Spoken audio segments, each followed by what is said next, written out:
The Expulsive Power of a New Affection by Thomas Chalmers. 1 John 2 and verse 15. Love not the world, neither the things that are in the world. If any man love the world, the love of the Father is not in him. There are two ways in which a practical moralist may attempt to displace from the human heart its love of the world, either by a demonstration of the world's vanities, so as that the heart shall be prevailed upon simply to withdraw its regards from an object that is not worthy of it, or by setting forth another object, even God, as more worthy of its attachment, so as that the heart shall be prevailed upon not to resign an old affection, which shall have nothing to succeed it, but to exchange an old affection for a new one. My purpose is to show that from the constitution of our nature, the former method is altogether incompetent and ineffectual, and that the latter method will alone suffice for the rescue and recovery of the heart from the wrong affection that domineers over it. After having accomplished this purpose, I shall attempt a few practical observations. Love may be regarded in two different conditions. The first is when its object is at a distance, and then it becomes love in a state of desire. The second is when its object is in possession, and then it becomes love in a state of indulgence. Under the impulse of desire, man feels himself urged onward in some path or pursuit of activity for its gratification. The faculties of his mind are put into busy exercise. In the steady direction of one great and engrossing interest, his attention is recalled from the many reveries into which it might otherwise have wandered, and the powers of his body are forced away from an indolence in which it else might have languished, and that time is crowded with occupation which, but for some object of keen and devoted ambition,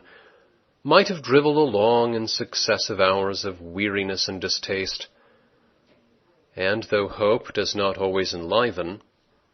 and success does not always crown this career of exertion, yet in the midst of this very variety, and with the alternations of occasional disappointment, is the machinery of the whole man kept in a sort of congenial play, and upholden in that tone and temper which are most agreeable to it. Insomuch that if, through the extirpation of that desire which forms the originating principle of all this movement, the machinery were to stop and to receive no impulse from another desire substituted in its place, the man would be left with all his propensities to action in a state of most painful and unnatural abandonment. A sensitive being suffers and is in violence if, after having thoroughly rested from his fatigue or been relieved from his pain, he continue in possession of powers without any excitement to these powers. If he possess a capacity of desire without having an object of desire, or if he have a spare energy upon his person without a counterpart, and without a stimulus to call it into operation. The misery of such a condition is often realized by him who is retired from business, or who is retired from law, or who is even retired from the occupations of the chase and of the gaming table. Such is the demand of our nature for an object in pursuit, that no accumulation of previous success can extinguish it. And thus it is that the most prosperous merchant, and the most victorious general, and the most fortunate gamester, when the labor of their respective vocations has come to a close, are often found to languish in the midst of all their acquisitions as if out of their kindred and rejoicing element.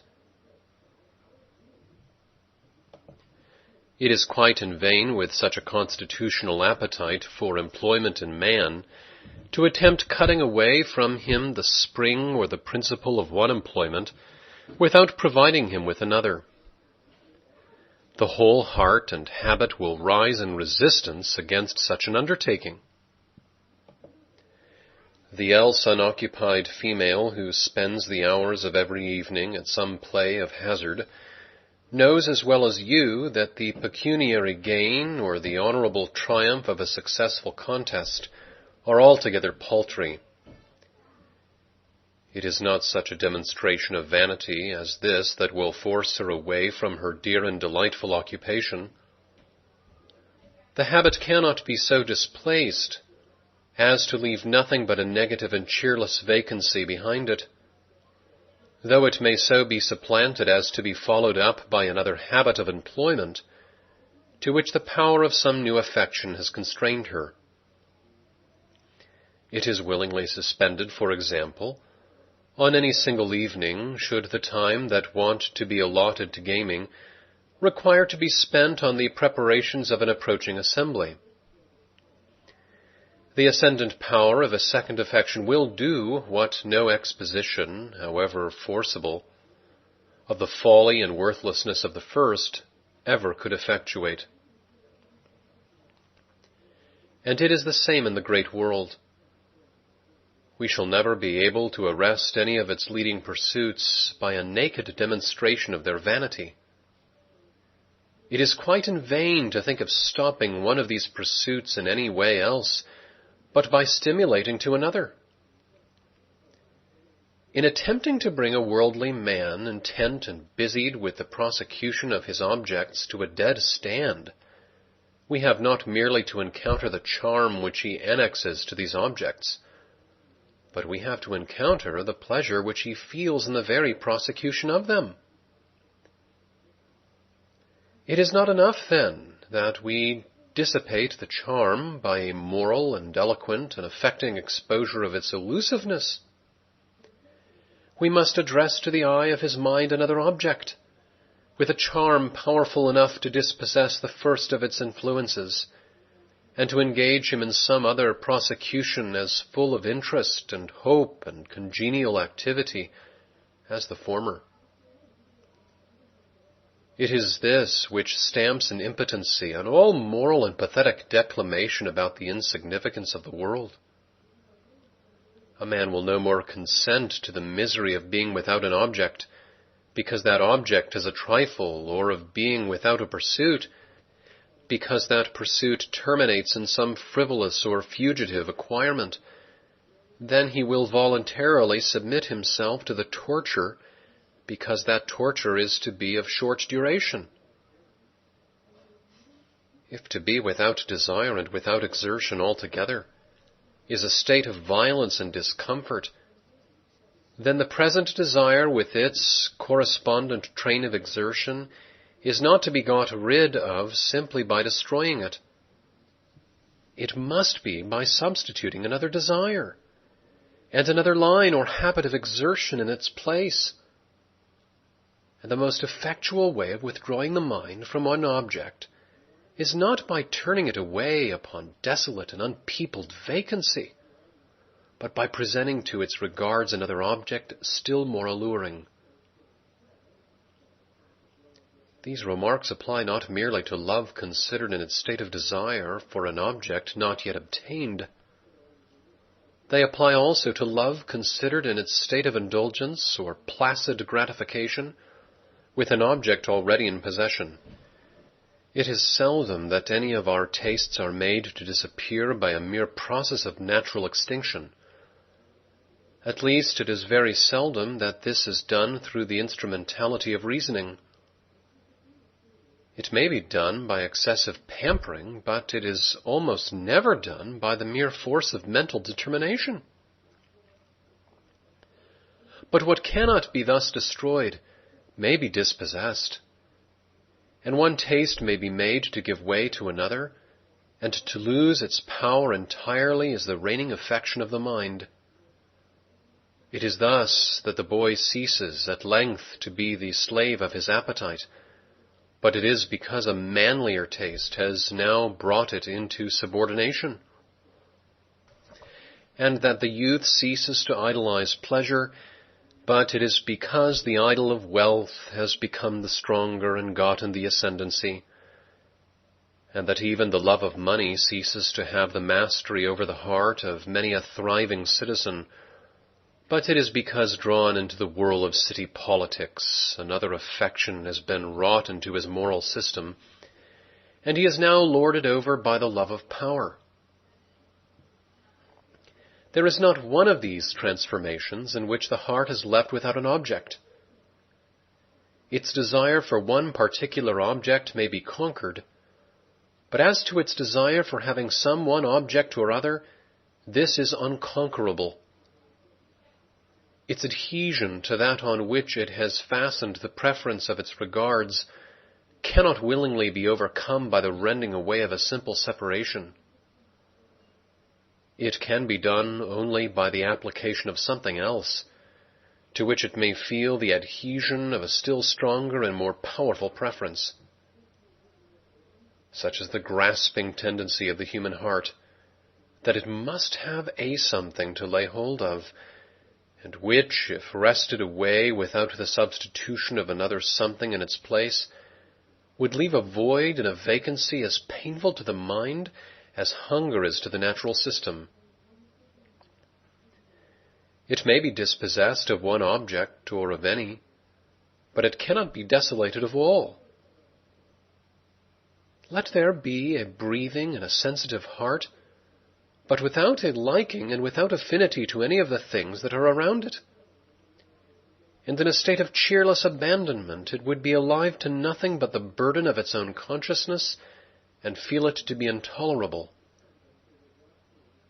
It would make no difference to its owner whether he dwelt in the midst of a gay and goodly world, or placed afar beyond the outskirts of creation, he dwelt a solitary unit in dark and unpeopled nothingness.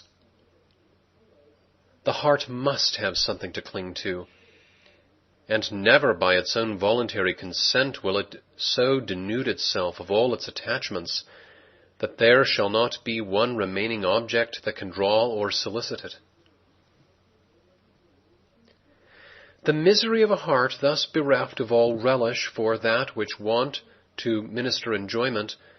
is strikingly exemplified in those who, satiated with indulgence, have been so belabored, as it were, with the variety and the poignancy of the pleasurable sensations they have experienced, that they are at length fatigued out of all capacity for sensation whatever. The disease of ennui is more frequent in the French metropolis,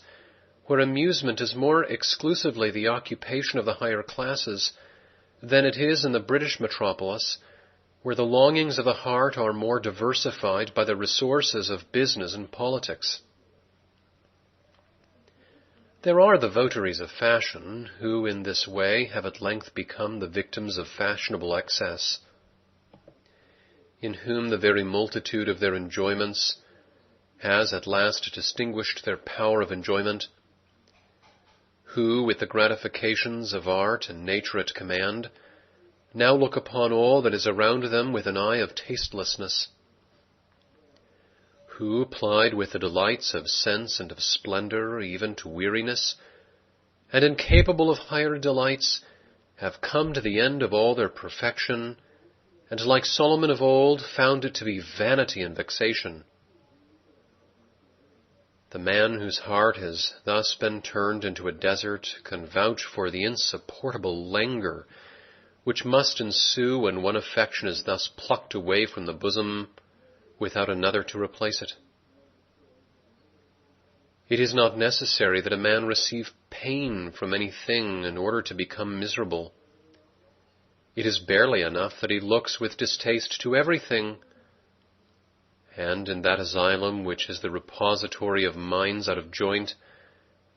and where the organ of feeling as well as the organ of intellect has been impaired, it is not in the cell of loud and frantic outcries where we shall meet with the acme of mental suffering. but that is the individual who outpeers in wretchedness all his fellows, who throughout the whole expanse of nature and society meets not an object that has at all the power to detain or to interest him,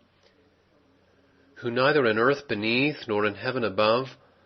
knows of a single charm to which his heart can send forth one desirous or responding movement,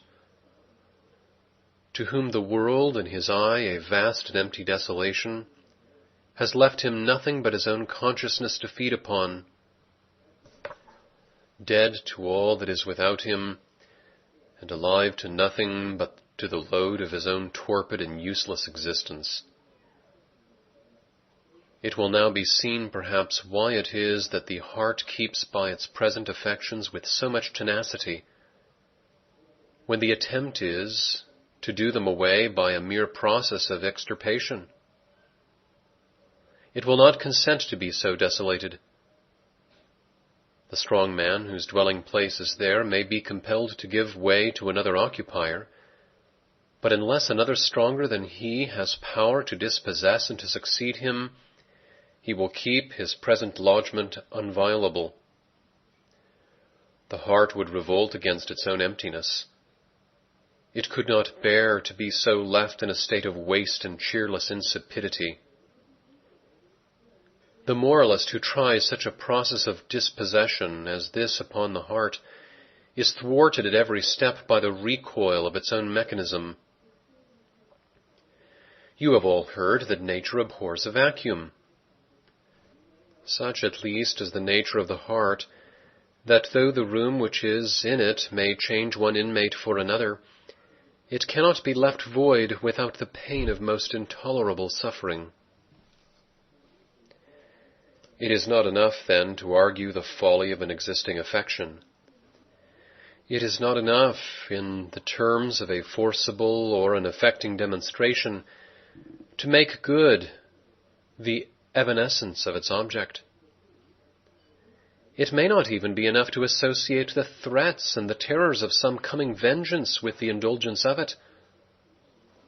The heart may still resist the every application by obedience to which it would finally be conducted to a state so much at war with all its appetites as that of downright inanition. So to tear away an affection from the heart, as to leave it bare of all its regards and of all its preferences, were a hard and hopeless undertaking,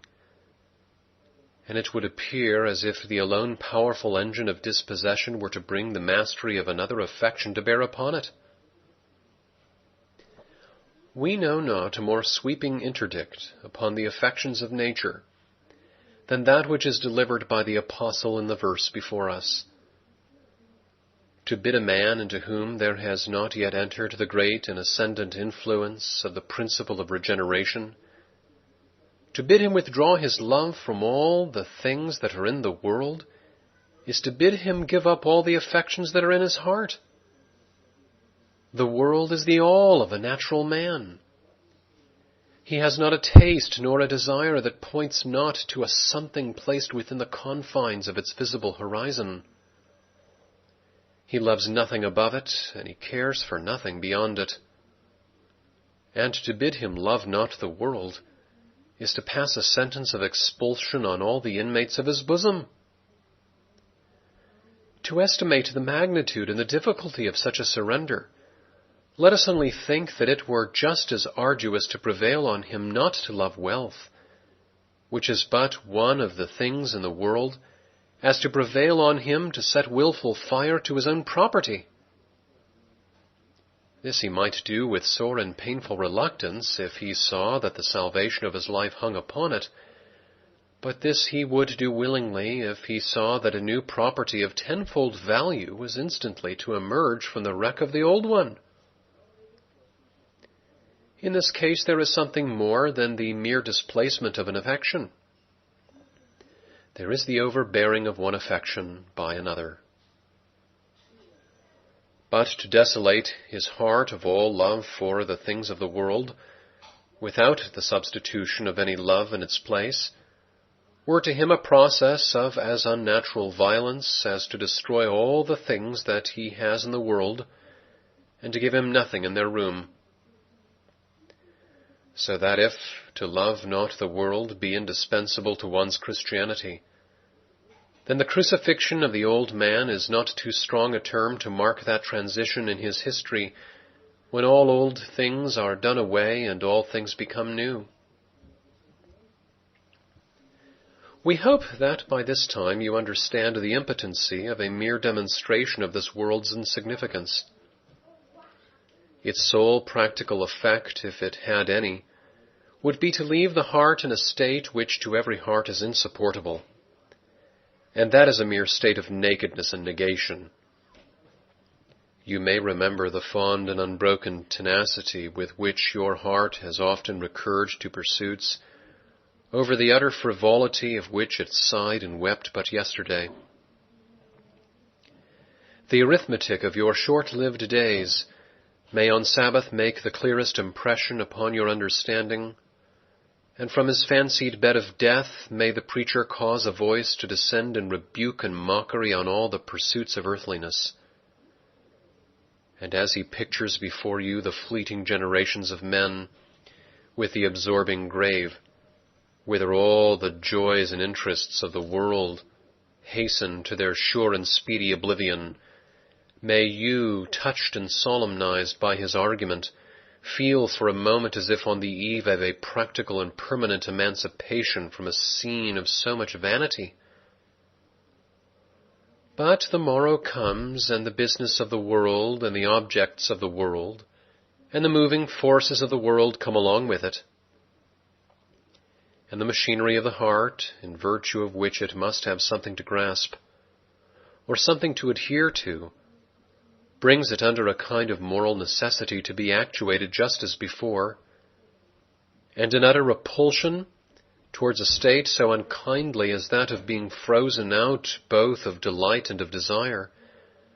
does it feel all the warmth and the urgency of its wonted solicitations. Nor in the habit and history of the whole man can we detect so much as one symptom of the new creature, so that the Church, instead of being to him a school of obedience, has been a mere sauntering place for the luxury of a passing and theatrical emotion, and the preaching which is mighty to compel the attendance of multitudes, which is mighty to still and to solemnize the hearers into a kind of tragic sensibility, which is mighty in the play of variety and vigor that it can keep up around the imagination, is not mighty to the pulling down of strongholds. The love of the world cannot be expunged by a mere demonstration of the world's worthlessness. But may it not be supplanted by the love of that which is more worthy than itself? The heart cannot be prevailed upon to part with the world by a simple act of resignation. But may not the heart be prevailed upon to admit into its preference another, who shall subordinate the world and bring it down from its wonted ascendancy? If the throne which is placed there must have an occupier, and the tyrant that now reigns has occupied it wrongfully, he may not leave a bosom which would rather detain him than be left in desolation. But may he not give way to the lawful sovereign, appearing with every charm that can secure his willing admittance, and taking unto himself his great power to subdue the moral nature of man and to reign over it? In a word, if the way to disengage the heart from the positive love of one great and ascendant object is to fasten it in positive love to another, then it is not by exposing the worthlessness of the former, but by addressing to the mental eye the worth and excellence of the latter, that all old things are to be done away and all things are to become new. To obliterate all our present affections by simply expunging them, and so as to leave the seat of them unoccupied, would be to destroy the old character and to substitute no new character in its place. But when they take their departure upon the ingress of other visitors, when they resign their sway to the power and the predominance of new affections, when, abandoning the heart to solitude, they merely give place to a successor who turns it into as busy a residence of desire and interest and expectation as before, there is nothing in all this to thwart or to overbear any of the laws of our sentient nature. And we see how, in fullest accordance with the mechanism of the heart, a great moral revolution may be made to take place upon it. This, we trust, will explain the operation of that charm which accompanies the effectual preaching of the gospel. The love of God and the love of the world are two affections, not merely in a state of rivalship, but in a state of enmity, and that so irreconcilable that they cannot dwell together in the same bosom. We have already affirmed how impossible it were for the heart, by any innate elasticity of its own, to cast the world away from it, and thus reduce itself to a wilderness. The heart is not so constituted, and the only way to dispossess it of an old affection is by the expulsive power of a new one. Nothing can exceed the magnitude of the required change in a man's character, when bidden as he is in the New Testament to love not the world, no, nor any of the things that are in the world. For this so comprehends all that is dear to him in existence as to be equivalent to a command of self-annihilation. But the same revelation which dictates so mighty an obedience places within our reach as mighty an instrument of obedience. It brings for admittance to the very door of our heart an affection which, once seated upon its throne, will either subordinate every previous inmate or bid it away. Besides the world, it places before the eye of the mind him who made the world, and with this peculiarity, which is all its own, that in the gospel do we so behold God, as that we may love God. It is there and there only where God stands revealed as an object of confidence to sinners, and where our desire after him is not chilled into apathy by that barrier of human guilt which intercepts every approach that is not made to him through the appointed mediator. It is the bringing in of this better hope whereby we draw nigh unto God, and to live without hope is to live without God. And if the heart be without God, the world will then have all the ascendancy. It is God, apprehended by the believer as God in Christ, who alone can dispost it from this ascendancy. It is when he stands dismantled of the terrors which belong to him as an offended lawgiver, and when we are enabled by faith, which is his own gift, to see his glory in the face of Jesus Christ, and to hear his beseeching voice as it protests good will to men and entreats the return of all who will to a full pardon and a gracious acceptance. It is then that a love paramount to the love of the world, and at length expulsive of it, first arises in the regenerated bosom. It is when released from the spirit of bondage with which love cannot dwell, and when admitted into the number of God's children through the faith that is in Christ Jesus, the spirit of adoption is poured upon us. It is then that the heart, brought under the mastery of one great and predominant affection, is delivered from the tyranny of its former desires in the only way in which deliverance is possible. And that faith which is revealed to us from heaven as indispensable to a sinner's justification in the sight of God, is also the instrument of the greatest of all moral and spiritual achievements on a nature dead to the influence and beyond the reach of every other application. Thus may we come to perceive what it is that makes the most effective kind of preaching. It is not enough to hold out to the world's eye the mirror of its own imperfections. It is not enough to come forth with a demonstration, however pathetic, of the evanescent character of all its enjoyments. It is not enough to travel the walk of experience along with you and speak to your own conscience and your own recollection of the deceitfulness of the heart and the deceitfulness of all that the heart is set upon. There is many a bearer of the gospel message who has not shrewdness of natural discernment enough, and who has not power of characteristic description enough, and who has not the talent of moral delineation enough to present you with a vivid and faithful sketch of the existing follies of society. But that very corruption which he has not the faculty of representing in its visible details, he may practically be the instrument of eradicating in its principle. Let him be but a faithful expounder of the gospel testimony. Unable as he may be to apply a descriptive hand to the character of the present world, let him but report with accuracy the matter which revelation has brought to him from a distant world, unskilled as he is in the work of so anatomizing the heart, as with the power of a novelist to create a graphical or impressive exhibition of the worthlessness of its many affections. Let him only deal in those mysteries of peculiar doctrine on which the best of novelists have thrown the wantonness of their derision. He may not be able, with the eye of shrewd and satirical observation, to expose to the ready recognition of his hearers the desires of worldliness, but with the tidings of the gospel and commission, he may wield the only engine that can extirpate them. He cannot do what some have done when, as if by the hand of a magician, they have brought out to view from the hidden recesses of our nature the foibles and lurking appetites which belong to it. But he has a truth in his possession which, into whatever heart it enters,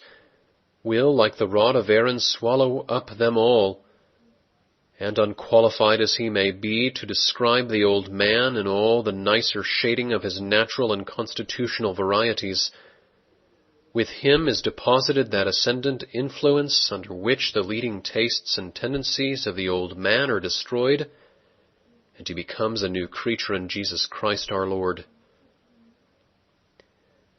Let us not cease, then, to ply the only instrument of powerful and positive operation, to do away from you the love of the world. Let us try every legitimate method of finding access to your hearts for the love of him who is greater than the world.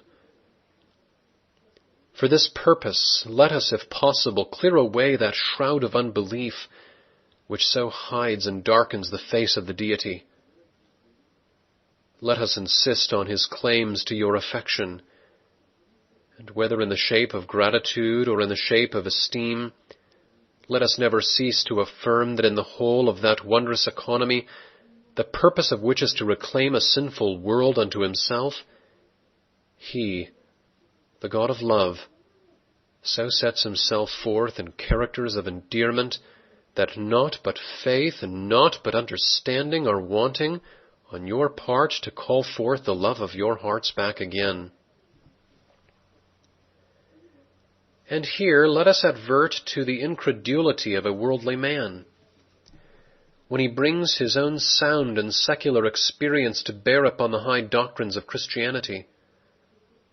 when he looks on regeneration as a thing impossible, when feeling as he does the obstinacies of his own heart on the side of things present, and casting an intelligent eye, much exercised perhaps in the observation of human life,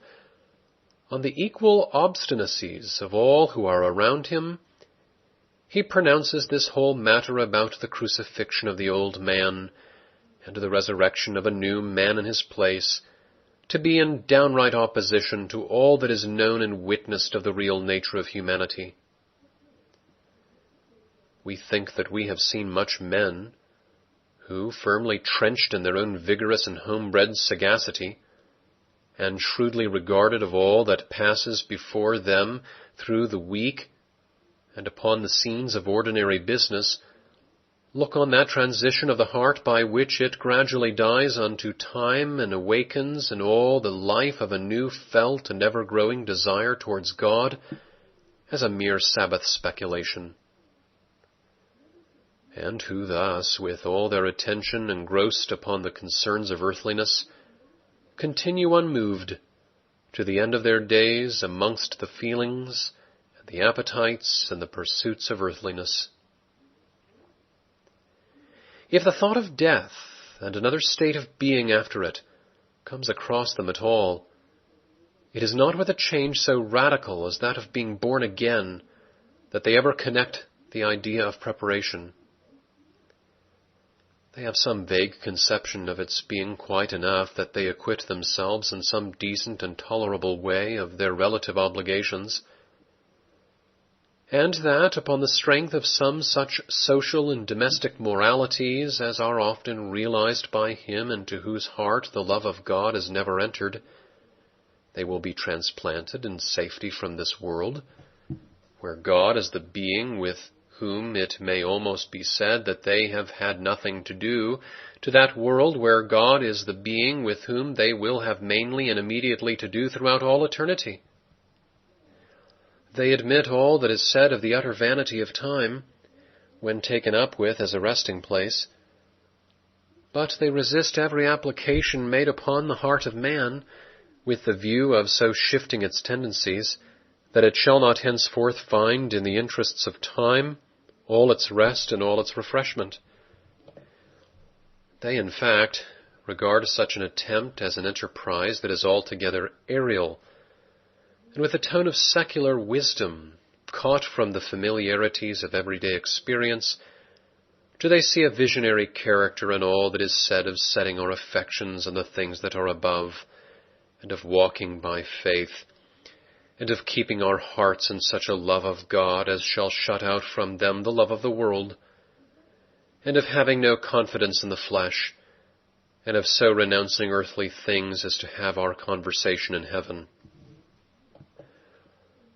Now it is altogether worthy of being remarked of those men who thus disrelish spiritual Christianity,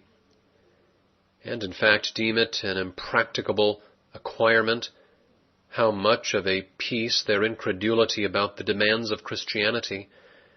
and their incredulity about the doctrines of Christianity are with one another. No wonder that they feel the work of the New Testament to be beyond their strength, so long as they hold the words of the New Testament to be beneath their attention.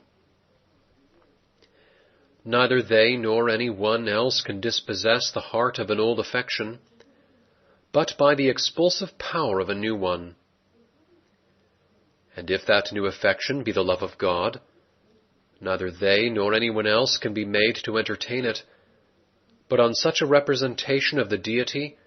as shall draw the heart of the sinner towards him. Now it is just their unbelief which screens from the discernment of their minds this representation. They do not see the love of God in sending his Son into the world. They do not see the expression of his tenderness to men in sparing him not, but giving him up to the death for us all. They do not see the sufficiency of the atonement, or the sufferings that were endured by him who bore the burden that sinners should have borne. They do not see the blended holiness and compassion of the Godhead, in that he passed by the transgressions of his creatures, yet could not pass them by without an expiation. It is a mystery to them how a man should pass to the state of godliness from a state of nature, but had they only a believing view of God manifest in the flesh, this would resolve for them the whole mystery of godliness. As it is, they cannot get quit of their old affections, because they are out of sight from all those truths which have influence to raise a new one. They are like the children of Israel in the land of Egypt, when required to make bricks without straw. They cannot love God, while they want the only food which can aliment this affection in a sinner's bosom. And however great their errors may be, both in resisting the demands of God as impracticable, and in rejecting the doctrines of the gospel as inadmissible, yet there is not a spiritual man, and it is the prerogative of him who is spiritual to judge all men, will not perceive that there is a consistency in these errors. But if there be a consistency in the errors, in like manner is there a consistency in the truths which are opposite to them. The man who believes in the peculiar doctrines will readily bow to the peculiar demands of Christianity. When he is told to love God supremely, this may startle another, but it will not startle him to whom God has been revealed in peace and in pardon and in all the freeness of an offered reconciliation. When told to shut out the world from his heart, this may be impossible with him who has nothing to replace it, but not impossible with him who has found in God a sure and a satisfying portion. When told to withdraw his affections from the things that are beneath, this were laying in order of self-extinction upon the man who knows not another quarter in the whole sphere of his contemplation to which he could transfer them. But it were not grievous to him whose view has been opened up to the loveliness and glory of the things that are above, and can there find for every feeling of his soul a most ample and delighted occupation. When told to look not to the things that are seen and temporal, this were blotting out the light of all that is visible from the prospect of him in whose eye there is a wall of partition between guilty nature and the joys of eternity. But he who believes that Christ hath broken down this wall finds a gathering radiance upon his soul as he looks onwards in faith to the things that are unseen and eternal. Tell a man to be holy, and how can he compass such a performance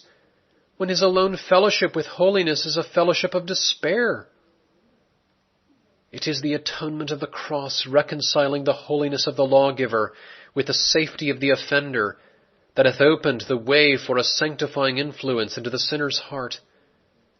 and he can take a kindred impression from the character of God now brought nigh and now at peace with him. Separate the demand from the doctrine, and you have either a system of righteousness that is impracticable or a barren orthodoxy. Bring the demand and the doctrines together, and the true disciple of Christ is able to do the one through the other, strengthening him. The motive is adequate to the movement, and the bidden obedience of the gospel is not beyond the measure of his strength, just because the doctrine of the gospel is not beyond the measure of his acceptance. The shield of faith and the hope of salvation and the word of God and the girdle of truth, these are the armor that he has put on. And with these the battle is won and the eminence is reached, and the man stands on the vantage ground of a new field and a new prospect. The effect is great, but the cause is equal to it, and stupendous as this moral resurrection to the precepts of Christianity undoubtedly is, there is an element of strength enough to give it being and continuance in the principles of Christianity. The object of the gospel is both to pacify the sinner's conscience and to purify his heart. And it is of importance to observe that what mars the one of these objects mars the other also. The best way of casting out an impure affection is to admit a pure one, and by the love of what is good to expel the love of what is evil. Thus it is that the freer the gospel, the more sanctifying is the gospel. And the more it is received as a doctrine of grace, the more will it be felt as a doctrine according to godliness. This is one of the secrets of the Christian life, that the more a man holds of God as a pensioner, the greater is the payment of service that he renders back again. On the tenure of do this and live, a spirit of fearfulness is sure to enter, and the jealousies of a legal bargain chase away all confidence from the intercourse between God and man. and the creature striving to be square and even with his Creator is, in fact, pursuing all the while his own selfishness instead of God's glory. And with all the conformities which he labors to accomplish, the soul of obedience is not there. The mind is not subject to the law of God, nor indeed under such an economy ever can be. It is only when, as in the gospel, acceptance is bestowed as a present, without money and without price, that the security which man feels in God is placed beyond the reach of disturbance, or that he can repose in him as one friend reposes in another, or that any liberal and generous understanding can be established betwixt them, the one party rejoicing over the other to do him good, the other finding that the truest gladness of his heart lies in the impulse of a gratitude by which it is awakened to the charms of a new moral existence. Salvation by grace, salvation by free grace, salvation not of works but according to the mercy of God, salvation on such a footing is not more indispensable to the deliverance of our persons from the hand of justice than it is to the deliverance of our hearts from the chill and the weight of ungodliness. Retain a single shred or fragment of legality with the gospel, and we raise the topic of distrust between man and God. We take away from the power of the gospel to melt and to conciliate. For this purpose, the freer it is, the better it is. That very peculiarity, which so many dread as the germ of antinomianism, is in fact the germ of a new spirit and a new inclination against it. Along with the light of a free gospel does there enter the love of the gospel, which in proportion as we impair the freeness we are sure to chase away. And never does the sinner find within himself so mighty a moral transformation as when under the belief that he is saved by grace, he feels constrained thereby to offer his heart a devoted thing and to deny ungodliness. To do any work in the best manner, we should make use of the fittest tools for it. And we trust that what has been said may serve in some degree for the practical guidance of those who would like to reach the great moral achievement of our text, but feel that the tendencies and desires of nature are too strong for them. We know of no other way by which to keep the love of the world out of our heart than to keep in our hearts the love of God, and no other way by which to keep our hearts in the love of God than building ourselves up on our most holy faith.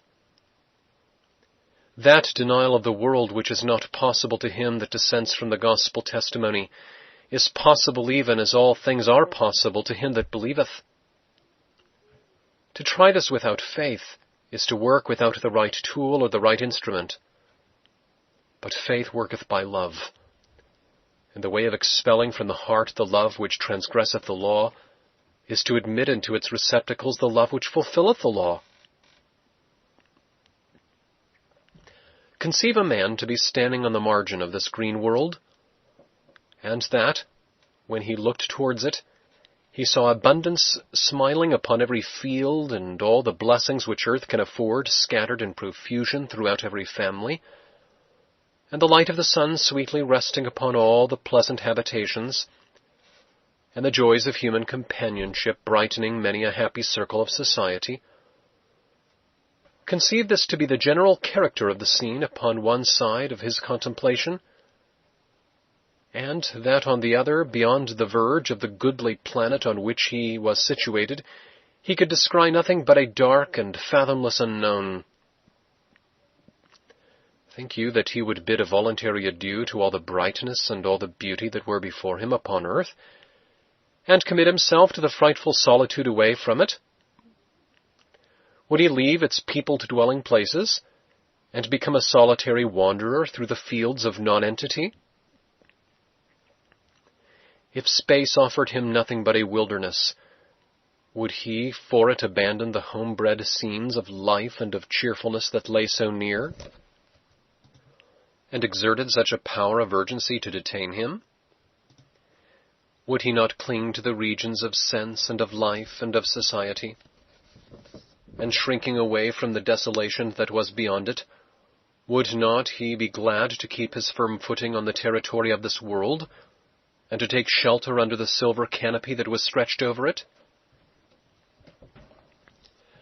But if, during the time of his contemplation, some happy island of the blessed had floated by, and there had burst upon his senses the light of its surpassing glories and its sounds of sweeter melody,